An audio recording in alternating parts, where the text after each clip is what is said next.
everybody. What a wonderful, wonderful year it's going to be for all of us. I'm Lawrence Presman. He's Teddy Covers.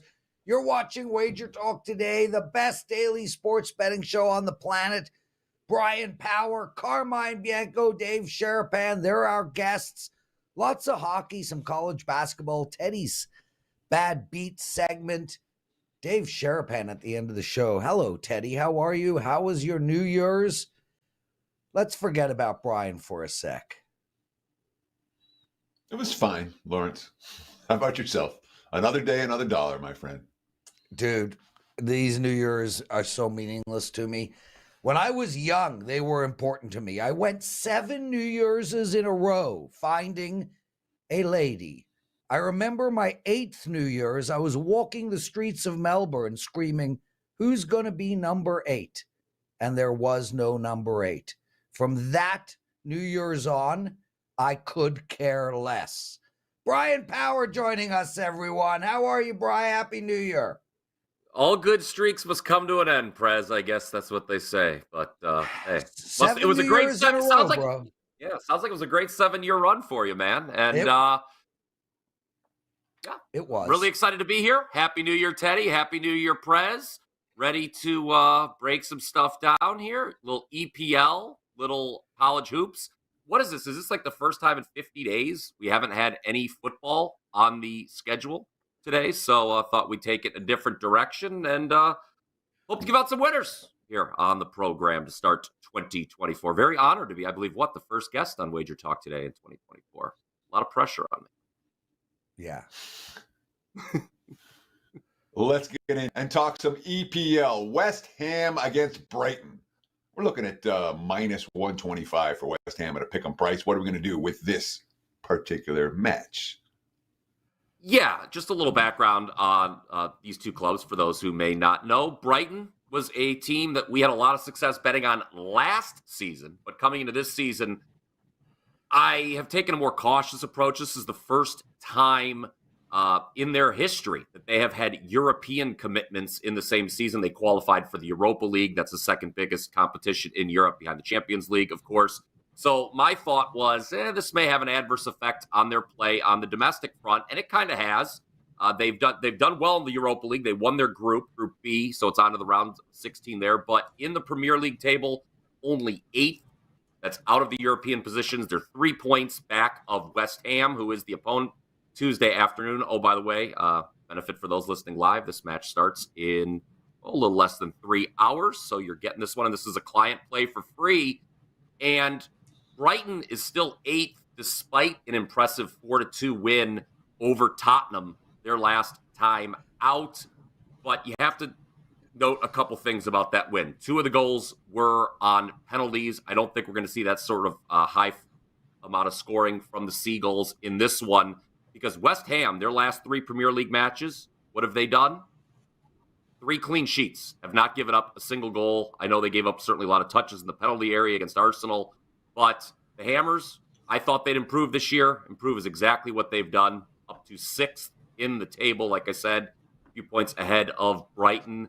And I just think playing West Ham, draw no bet, guys. That means in case of a push, in case of a draw, our bet is a push, not a loss, which is the case on the 3-way line. That is the best course of action with the home side here. I think West Ham picks up all 3 points Tuesday afternoon. Brighton, more injury concerns, and Lewis Dunk suspended for this match for card accumulation. Bryan Power joining us. Bryan, I hope you don't mind, no follow-up on this really exciting game that everyone logged in to hear about. Especially, the North Americans. They're like, Brighton, please. Everybody was like, I can't wait for New Year's, the first show. What is the first game going to be? Yep.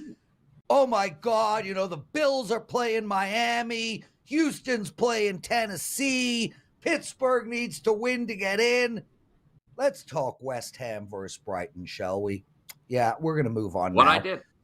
So firstly, Bryan, congratulations. You had a 5% play on Michigan yesterday.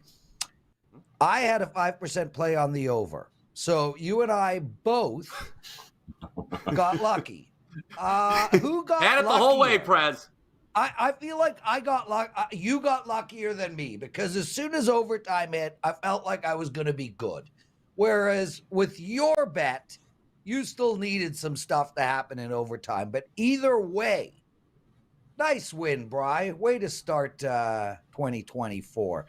Let's get into the Purdue Maryland game. Purdue -6 versus Maryland. This is a college basketball game for all you people who tuned in to hear soccer talk. Brian, tell us how to bet this game. Look, as you guys know, I generally play underdog, so this may be a surprise to some. It was a little bit of a surprise to me. You know, I saw this matchup and I was like, yeah, this probably is a good spot to take Maryland, right? And you look at some of the trends for Purdue, they are troubling. They've lost their only true road game this season. That was at Northwestern, 92-88 in overtime. And they're now just 5-14 against the number, guys, last 19 road games. And that includes 0 for 7 when favored by 3.5 to 6 points.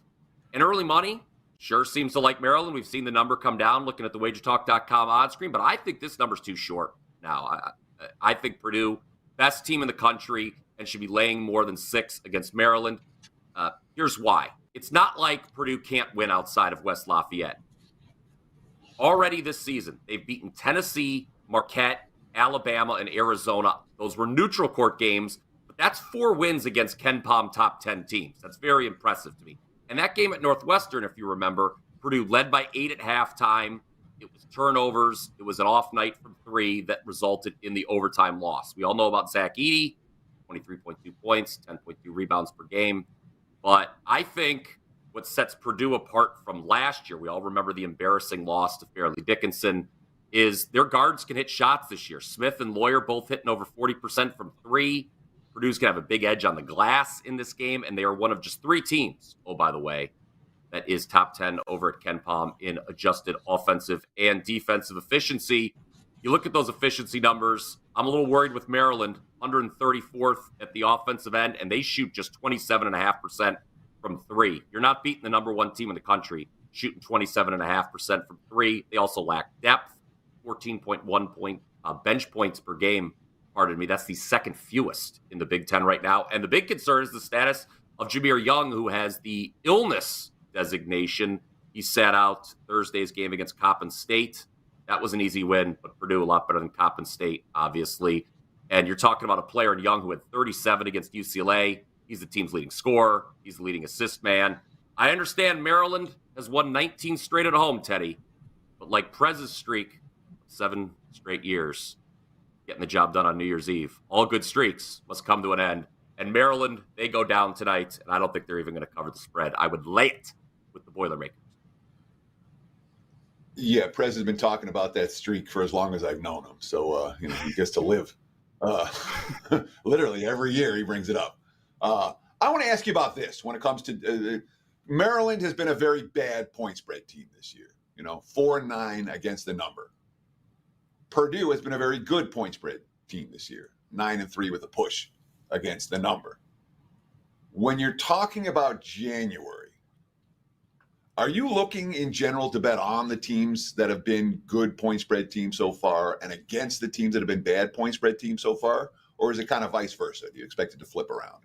Or is it a non-factor for you? Usually, Teddy, I come on the show, regularly, and I talk a lot about regression to the mean. So that's, I started out that analysis saying I'm a little surprised because I was like, oh, Maryland's going to be undervalued in this spot. I look at this number and I can't get there. I think Purdue should be favored by at least another possession in there. Typically, when I see something like that, one team killing it against the point spread, the other team really struggling, that does lead to value at a certain point. I just wonder if in this particular instance, remember when we talked about the Bulls last week, I kept harping on case-by-case analysis, and I think in this particular instance, maybe the odds makers were just anticipating that people wanted to play Maryland here. First game of the year, hey, they'll be fired up to host the number 1 team in the country. And I think maybe they just set the number short. And that's what I'm seeing. And people have jumped on it. I guess they like the spot. But again, I'm just staring at this number. I think Purdue is, even on the road, is a lot better than 6 points than Maryland. Brian Power joining us, everyone. Brian, what do you have to promote? Yeah, so last week I was fortunate enough to be the $2 capper at WagerTalk, and that play was USC against Louisville. That won pretty easily. Won outright going away, and so I thought to myself, today, site-wide customer appreciation day, $2. Why not offer up my championship game winner today only for just $2? You mentioned the 5% win on Michigan yesterday, Prez. So I'm locked and loaded on this one already. I knew who I wanted to take right away between Michigan and Washington. Head on over to my page right now. Just $2 today only to get that play. Price will go up after midnight Pacific time. There we go. Brian Power, everyone. Teddy covers. Before we get into the 6B segment, I just want to make mention it is Customer Appreciation Day at WagerTalk.com. Every handicapper pulled out one specific play, hopefully their strongest play. I used mine, and we're selling that play for $2. I've got a 4% NHL total up as my $2 play. What do you got going, bro? College hoops. I'm 75% for the full season in college hoops. Low volume. Wow. But it's working for me. I have a single best bet available right now at WagerTalk.com. Just $2 on $2 Tuesday. Just like most of the cappers have a $2 play available on their page. So get it right now. Locked and loaded.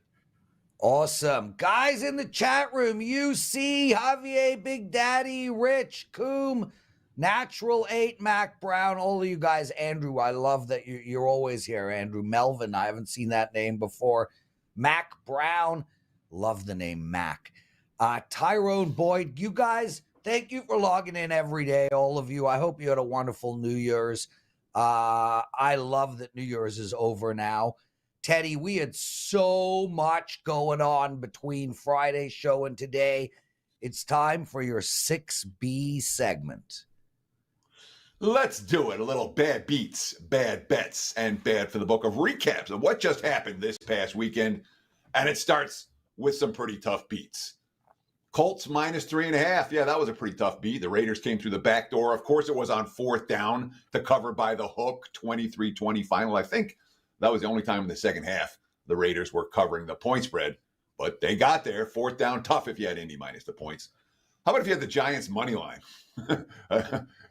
Saquon Barkley on the 2-point conversion, wide open. Tyrod Taylor missed him. And then he missed him again on the final possession. That might have been a touchdown, too. He was wide open in space. Giants lose by 1. That was pretty frustrating. Notre Dame, Oregon State. Dead nuts under the entire game. 24-0, well into the fourth quarter. And then all of a sudden you have a safety and then an offensive explosion. Touchdown, touchdown, touchdown. Even at the good number of 46.5, the touchdown is no good when it's 40-8 as the final, of course. 2-point conversion made for Oregon State. No fun there if you had the under between the Irish and the Beavers. And look, if you played an Iowa game over, you got what you deserved. The Vols got to 35. The total was 37, and the game stayed under again. This has been an epic Hawkeye under streak. Worth highlighting for a minute. This is a real, again, I've been in Vegas since 1998. This is an all-timer. Since October 1st, Iowa, college football, under 38.5, under 34, under 32, under 30.5, under 27.5, under 33.5, under 25, under 35.5, and then under 37 in the bowl game. You played Iowa over the total. It was a bad beat, but you got what you deserved. Then, of course, Michigan, Alabama. Alabama bettors, under 46.5 bettors. The game's 20-13, and Michigan's going for it on fourth down on their own side of midfield late. You feel decent about both those wagers at that point, and then not so much in the end. Michigan gets the money, and overtime is where unders go to die. 27-20 final. Wolverines get the cash. Over gets the cash. Tough beat for Bama and under bettors. When it comes to bad bets, wow, I was like, this is a bad bet. That's a bad bet. Books did all right this weekend. Let me just put it like this. Dolphins, +4 down to +3 in the NFL. No, that wasn't right. The Ravens hung a 56 burger on them. The Bills, -12 up to -15.5 against the Pats. They were +3 in turnovers and still didn't cover. Titans, Texans, total 42 up to 44. Tennessee only got to 3, 26-3 final. That was a bad bet. Saints, Bucks totals got bet up too, 40 up to 42.5, 23-13 final. That was a bad bet. The Panthers, Carolina was as high as +9 at the open. They closed +3.5. No Trevor Lawrence and others for the Jags. Didn't matter. 26-0 Jacksonville. All the Carolina money was wrong. Steelers injuries. I get it, but Seattle bet up to -4.5. I didn't see that. Clients and I cashed with the Steelers, who won outright. Seattle money. That was a bad bet. Oregon State +10 down to +5. They lost by 32 to Notre Dame. Bad bets. Iowa State -6 up to -11. They lost by double digits to Memphis. Never really in control of that game at all. Bad bet on Iowa State. Ohio State took a whole lot of money. Remember, they're as high as +2.5 at one point. And all the money came on the Buckeyes. -4 at the close. It was a no-show game. They lost 14-3. Ohio State was a bad bet. Auburn money. No Tagovailoa for Maryland. Didn't matter. Terps wire to wire anyway. They were 4, 5, 6-point dogs. 131-13. The Auburn money was a bad bet. Wyoming from +1 to -5. They trailed the whole game. Got Bowl a send-off win with a walk-off win to win by 1. Wyoming wasn't a good bet. Yeah, lots of bad bets this past weekend. All good for the house. There were some bad games for the house, bad for the books. Look, nobody bet the Commanders. San Fran -13 up to 14.5. They won by 17. Despite being flat as a pancake and injury riddle, didn't matter. That's how bad Washington is right now. Raiders Colts total landed right in the middle, 44.5 down to 42, landed 43. That wasn't good for the books.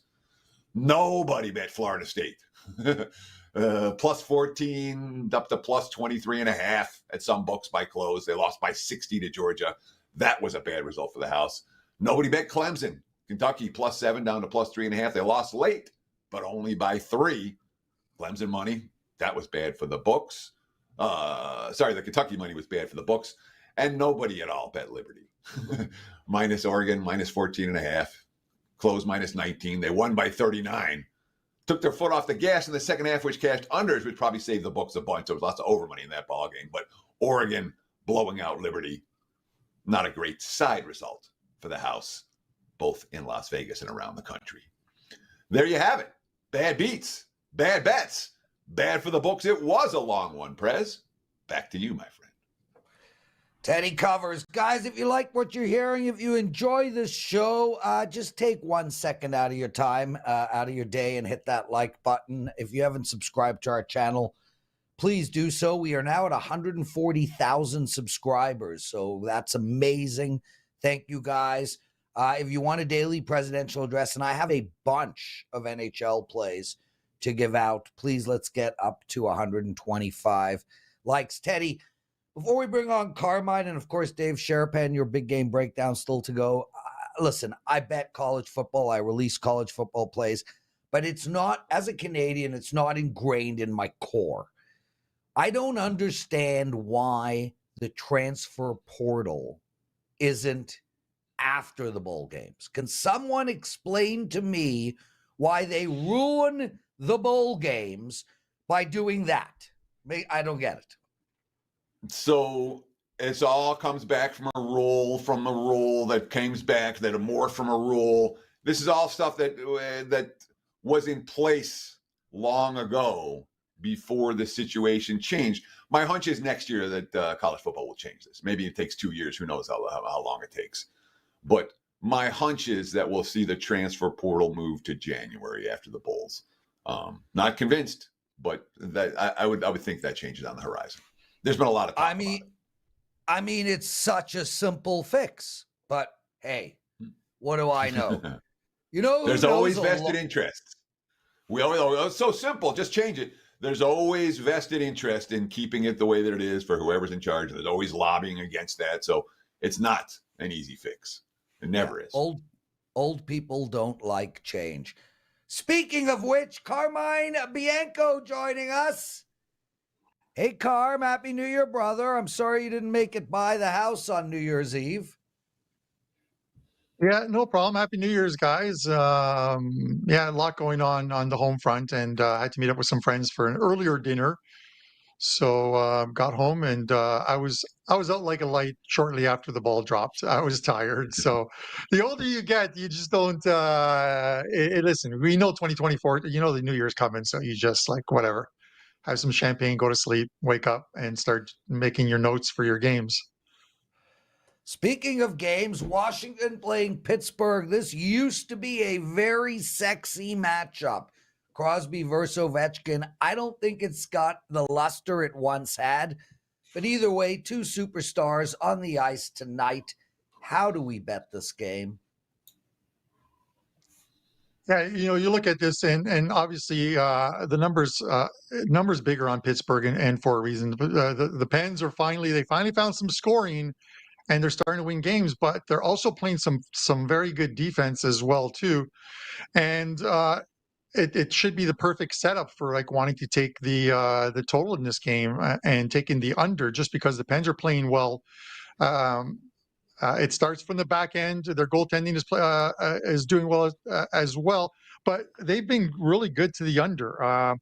10-5-2 under at home this season, 19-3-3 overall. But the under is hitting at a 58.6% clip, which is pretty good. You know what's really good is the Washington Capitals.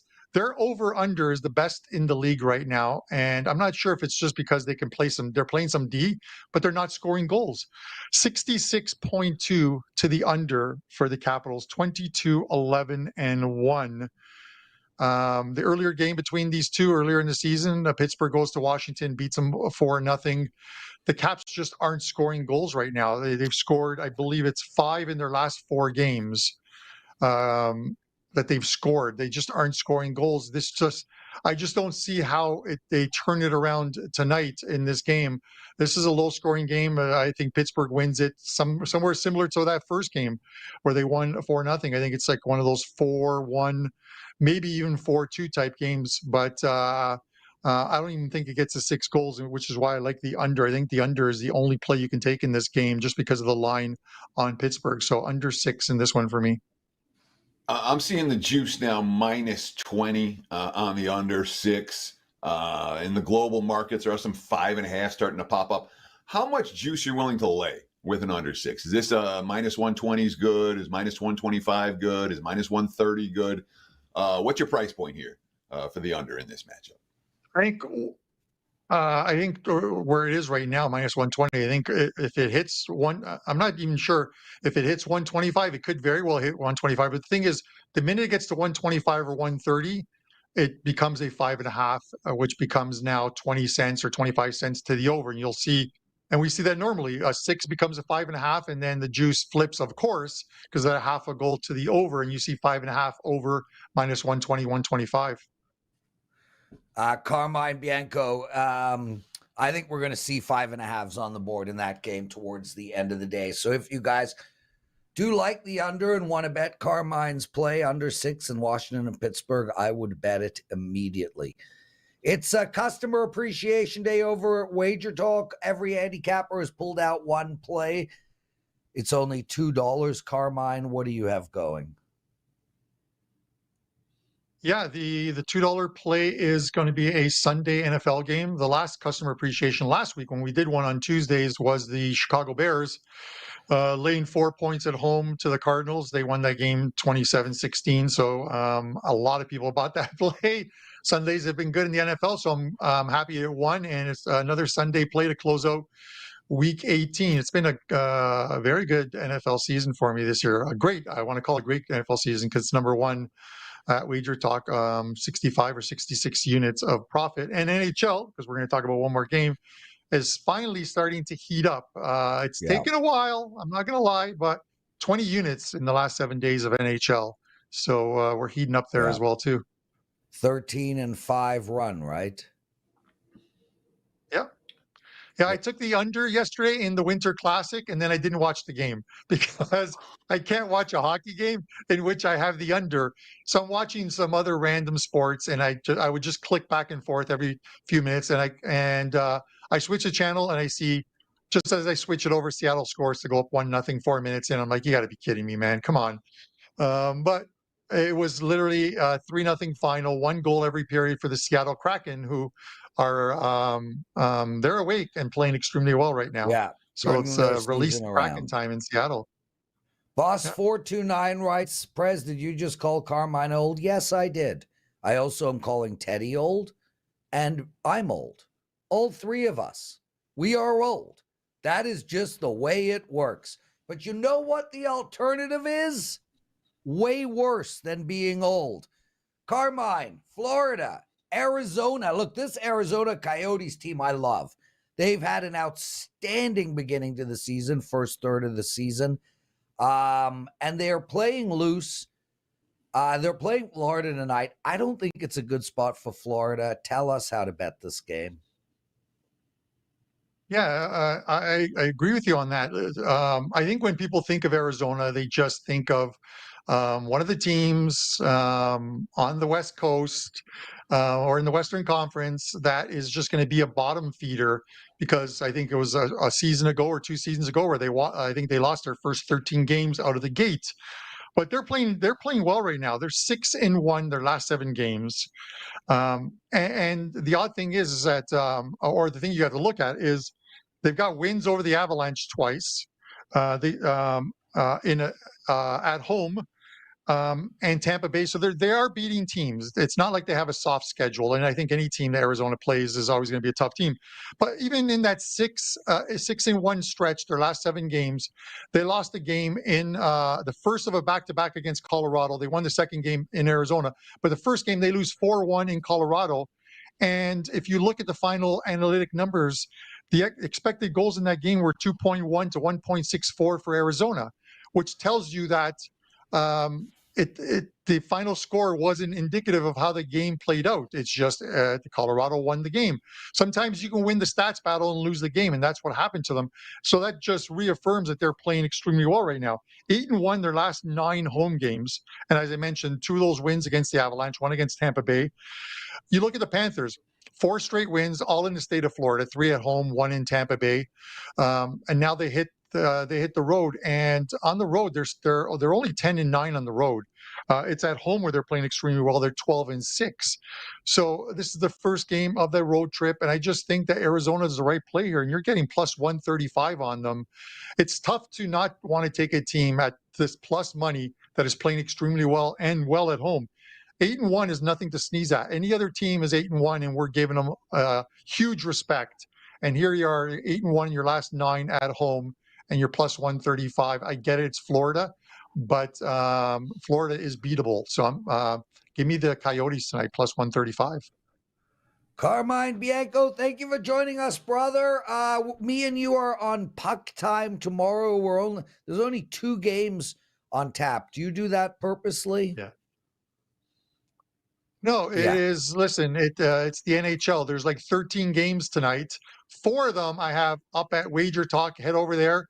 I got a couple underdogs on the card as well too, so you want to take advantage of that. And then, of course, the customer appreciation, the $2 customer appreciation play in the NFL on Sunday.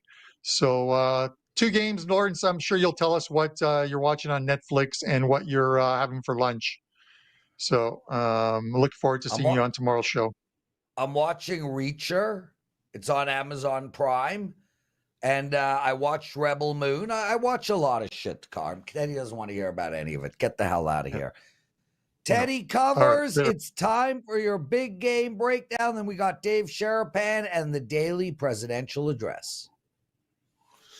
Let's talk some NBA for Tuesday, January 2nd.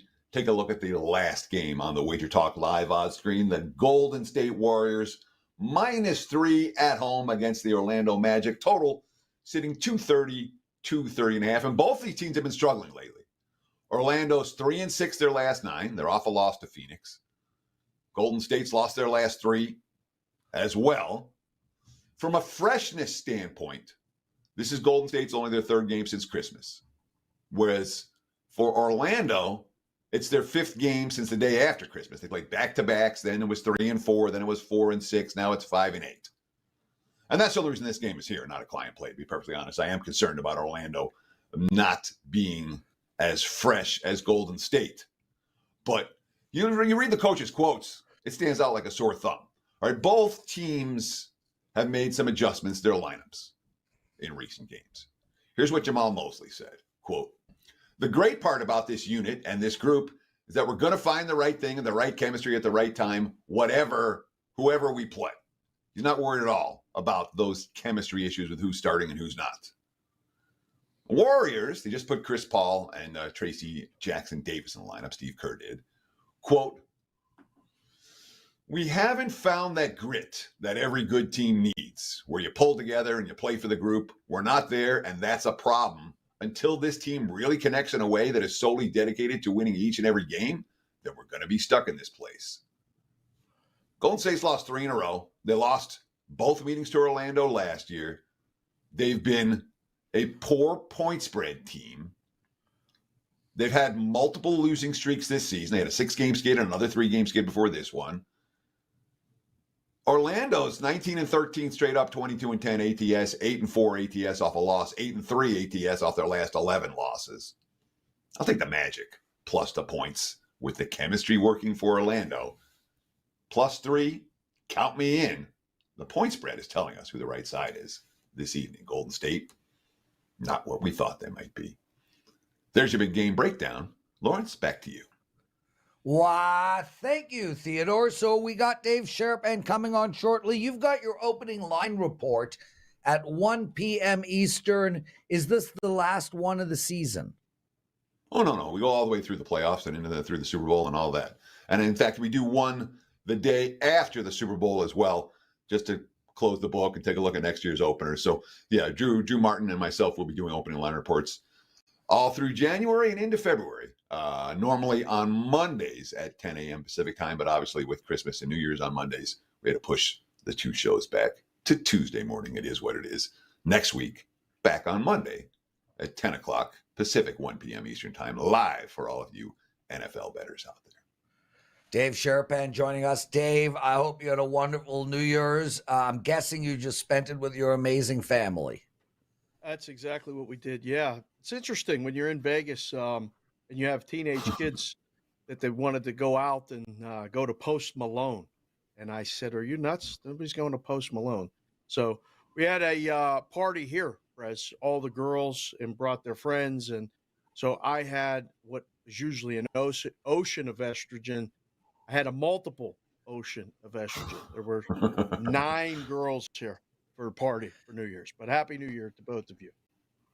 Dave, you got to be an embarrassing dad, right? Like I am. I embarrass my children. You have to be the number one. I wouldn't be surprised if you actually dressed up like Post Malone and put on a performance for those kids. It's crazy because most of them know me as Coach Dave. I got a little street cred with the kids because I coached most of the girls that came over. So they know me in that regard, and I'm a big kid. So, yes, I like being the embarrassing dad. That means It's the most best. of the time they love you, So, I mean, they got me the hat that said prick, the porcupine hat. So I know that they love me, and I know that they're embarrassed by me at the same time. And both can be true. Teddy Covers, I hand the mic to So, you. Dave, I was just going through bad beats, bad bets, and bad for the books. And there were a lot of wrong sides that the wise guys were betting this weekend when it comes to Oregon State or Iowa State or Ohio State or Auburn or Wyoming or the Seahawks or the Bills or the Dolphins. It felt like it might have been a pretty good week for the house. Did you get that impression as well? Yeah, it was a good week for the house. It was a really good week for the house. Bama losing yesterday was a good week for the house. By the way, I don't know if anybody was paying attention, but did you see that flash of Carmine on the screen in my spot? I almost want to put Carmine's picture next to mine. I'll take my hat off.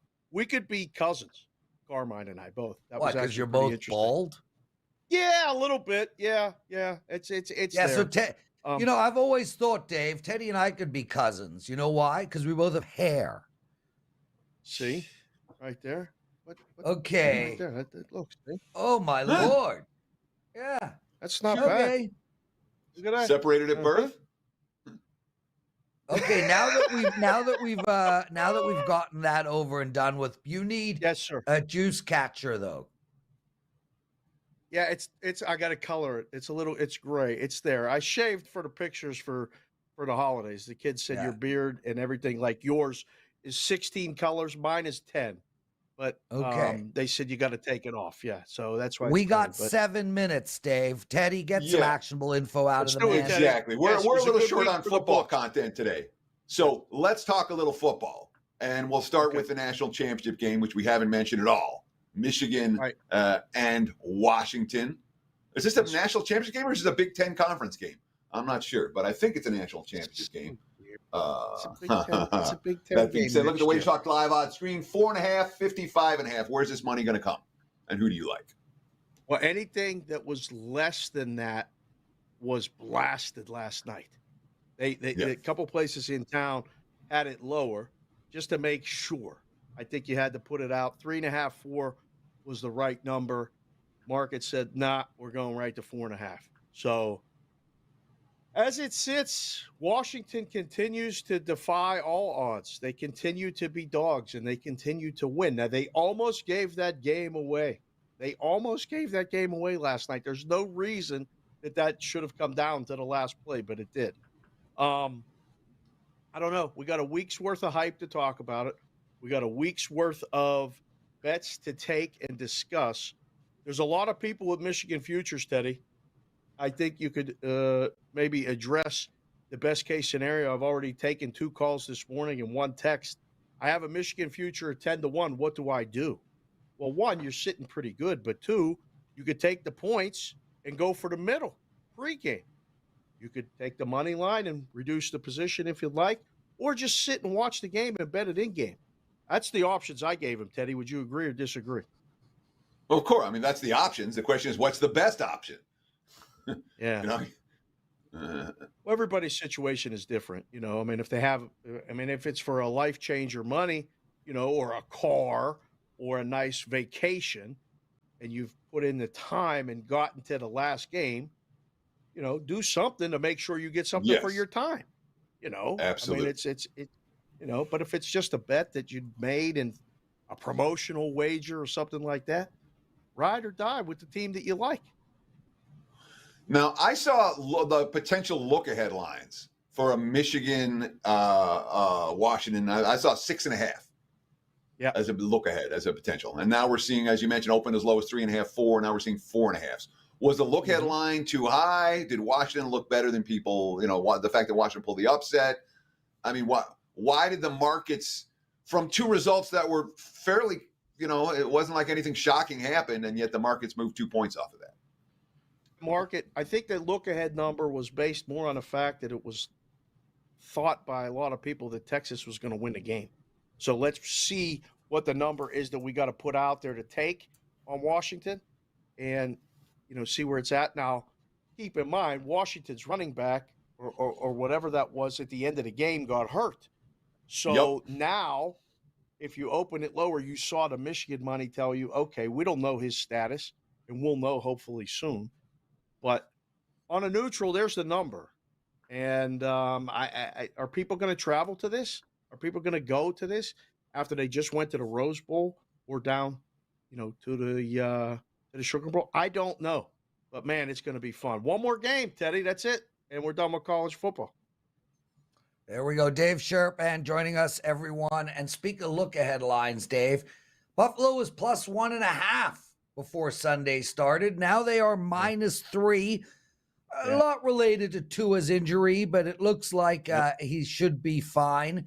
Tell us what you're hearing about that game, about the Houston Indy game, the key games on tap for this Sunday.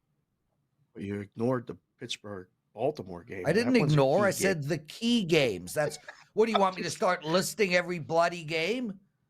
Yeah, you want to talk about drama. games? Tell them what games you want them to talk about. Oh, shut up, No Teddy. drama on Flex Tuesday 2024. Let's keep doing what works. What worked in 2023 on Tuesdays was no drama, no golf. Literally, we'll talk about a couple of the games, okay? Pittsburgh, Baltimore. Baltimore's clinched the 1 seed. They're playing the backups. Pittsburgh, that number steamed. I can't believe it. It went to 3.5. All right, we're good. Houston, Indy, coin flip. I'll wait till closer to game time to figure that one out. Buffalo, Miami. Listen, there's a lot of guys that love Buffalo. They really, really like Buffalo. And I think the books had to move it and took a bet to get to that number. Now we're at 3, which, again, is that number where is anyone interested in Miami? I don't know. I mean, getting blown out by, what did they lose by, 40 on Sunday? I think that loss not only made Lamar the MVP, made the Ravens the favorite to be here in Vegas, but it pushed Miami out of consideration. I think people think Buffalo's going to win. They're going to get the division and live to get to the AFC Championship or even the Super Bowl. What else? Chicago, Green Bay, not really pertinent. Jacksonville, Tennessee is interesting, right? We got Jacksonville on the road, big favorite going up. What is Tennessee playing for? So Jacksonville will be that number that will climb until somebody mercifully comes in and says, all right, I'll help you get off the game and take Tennessee. That's going to be a steamroll. And then let's see here. What do we got? That's Sunday Dave, can I ask you one game in particular? Please. Because it stands out to me. All right. And I want to ask from a bookmaker perspective how you power rate a team when they're sitting all their starters. I'm seeing the Chargers. The Chargers have been now bet up to 3 against Kansas City. Right. And why? Best I can see, the Chargers who played in Denver, and I watched that game like a hawk. The Chargers are sitting all their starters already because they don't have any healthy starters to begin with. Right? So even if the Chiefs play all their backups in that game, let me start with this. How do we adjust starters to backups in the NFL? How big of an adjustment is it if a team says, all my starters are sitting and they're a Super Bowl caliber team? What's the adjustment?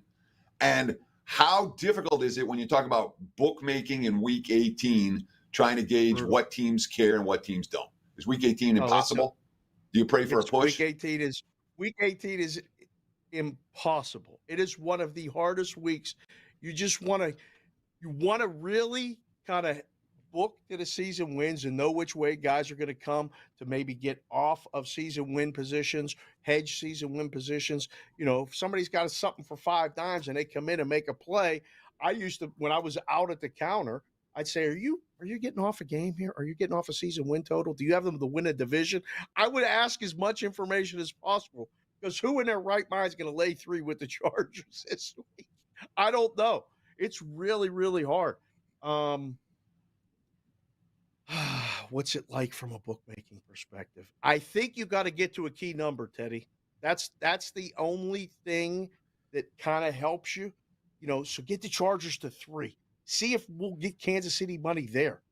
This one might blow right through it. I mean, is Mahomes going to play? Who knows? But I don't think so. So he ain't playing. Who else is not playing? Nobody's not playing. So how do you handicap it? I think, really, you look at the defenses. I was going to say, I mean, the whole question is one team's backups who are there because of injuries versus the other team's backups because they're sitting starters. So it makes for a conundrum for the bookmakers. Dave Sharapan, we're out of time, my friend. Let people out there know where they can find you because it's time for you to promote. Before I do, it's Kings and Maple Leafs, and I wore the old school Kings stuff just for Prez because I know he probably likes the Maple Leafs tonight. That's going to be a hell of a hockey game later. I really like the over. Bostonia versus the Book. Yeah, over. Bostonia versus the Book returns tomorrow every day on the YouTube channel @ Boston versus the Book. Sports Grid and SiriusXM channel 159 is every day at 5 o'clock Pacific, 8 o'clock Eastern, in-game live. And Cash Considerations is once or twice a week wherever you get podcasts. That's it for now. We're making plans for the Super Bowl, Theodore. All these people are coming to town. They're reaching out now like we didn't know that the Super Bowl was here in exactly 6 weeks. Yeah, Dave, do you have a place for me? To stay? Dave, you know come what? on, man. I'm going to text I got a you. bankroll. I'll text you. I'll get a hotel. I'm not coming anyway, dude. February and March is ski season, baby.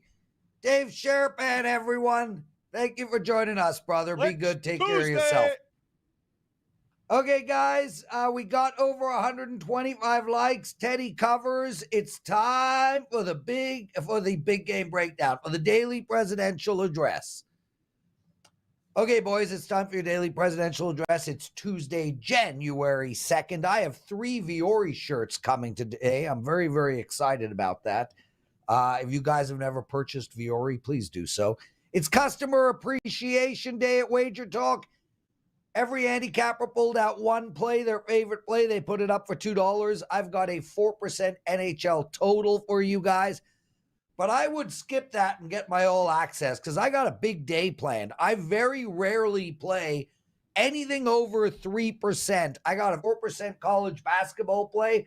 I'm on a 24-13 run. I got a 4% NBA play. I've won my last 3 games, and I've got a 4% NHL play, and I'm up double-digit profits in all 3 of those sports on the season. Okay, what do I like today? I like the New York Rangers minus 126 against Carolina.